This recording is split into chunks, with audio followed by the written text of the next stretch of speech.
Durante el siglo XV, en muchos de los libros de Ábaco, escritos por maestros de este tipo de escuelas, se había ido difundiendo el uso del álgebra.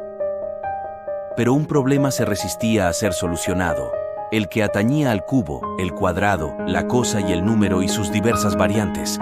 Es decir, en lenguaje actual se escribiría x3 plus px acá q. Pero ¿cómo resolver esta ecuación? Todos los intentos habían sido fallidos. Un profesor de la Universidad de Bolonia llamado Scipione del Ferro, no muchos años más tarde la encontró.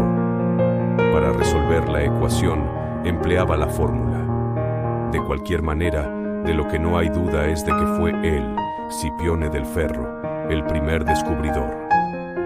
La narración se traslada ahora a Venecia, la ciudad comercial por excelencia. A ella se había trasladado Niccolò Tartaglia en 1534, desde la ciudad de Brescia donde había nacido. De Venecia era Antonio María del Fiore, que tras sus estudios en Bolonia había regresado a su ciudad natal. Y aquí coincidieron ambos personajes. Tartaglia daba clases de aritmética en la escuela de Ábaco de la iglesia de San Sanipolo. Del Fiore no se sabe exactamente a qué se dedicaba en esos momentos. Surgió el debate y se planteó la disputa. Cada uno de los contrincantes planteó al otro 30 problemas. Los de Tartaglia abordaban una variedad de temas aritméticos, geométricos y algebraicos. Los de Del Ferro corresponden todos al mismo patrón. Ecuaciones de tercer grado, sin término de segundo grado. Del Fiore perdió estrepitosamente. No fue capaz de resolver ni uno solo de los problemas de Tartaglia. En 1539, Gerolamo Cardano estaba terminando de escribir su Práctica Arithmetica Generalis. Debió de considerar por ello que era interesante incluir en él la fórmula de Tartaglia. Pidió al librero su Antonio da Bassano que se encontrara con Tartaglia en Venecia, cosa que éste hizo el 2 de enero de 1539. Dile a su excelencia que deberá disculparme, pero que cuando decida hacer pública mi invención será en mi propia obra y no a través de la de otros. Al mes siguiente, el 13 de marzo, Cardano volvió a enviar una nueva carta, esta vez cambiando su estrategia. Esta última propuesta debió de interesar a Tartaglia, que finalmente decidió aceptar la invitación y acudir a Milán. El encuentro tuvo lugar en la casa de Cardano el 25 de marzo de 1539. He rechazado tu petición no por causa de este capítulo y de los descubrimientos que en él se encuentran, sino por las cosas que pueden ser descubiertas conociéndolo, puesto que es la llave que abre el camino para numerosas otras áreas más. Juro por los santos evangelios y por mi fe como caballero no hacer públicos tus descubrimientos si me los cuentas. Del mismo modo prometo y aseguro por mí, fue de buen cristiano que los escribiré en cifra, de manera que nadie que los lea tras mi muerte pueda comprenderlos. Si no confiara en un juramento como el vuestro, entonces desde luego yo mismo merecería ser considerado un ateo. En este momento entra en escena el siguiente personaje de esta historia, Ludovico Ferrari, que en esa época era sirviente en casa de Cardano y su secretario personal. Tenía solo 17 años. Con él había aprendido griego, latín y matemáticas, y poco a poco se había convertido más en colega y amigo de Cardano que en verdadero sirviente.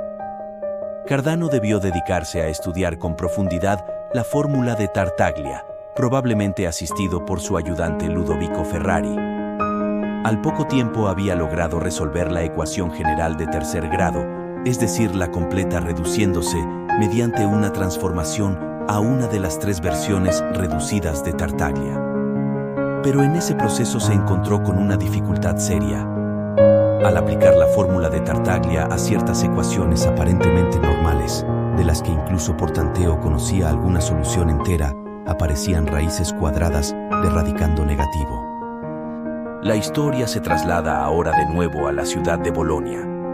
Allí viajaron en 1542 Cardano y Ferrari para hablar con Aníbale de la Nave.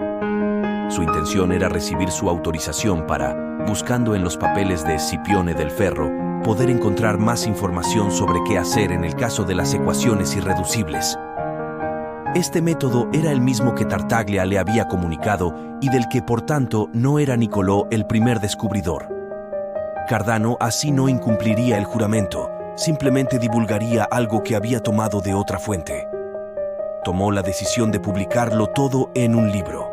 Tartaglia por fin obtuvo respuesta a sus quejas, pero no de Cardano sino de Ludovico Ferrari.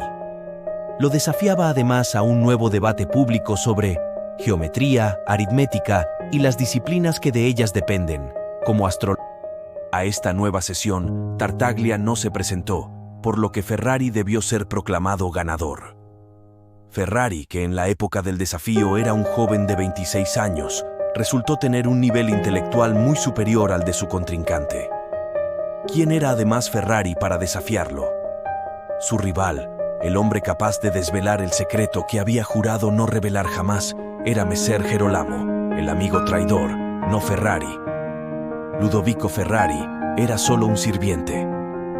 Messer Gerolamo había sido el traidor y era él quien debía dar la cara. Qué ingenuo había sido, pensó Tartaglia. Después de lo sucedido el día anterior, era plenamente consciente de su ingenuidad. Pero ahora ya nada tenía remedio.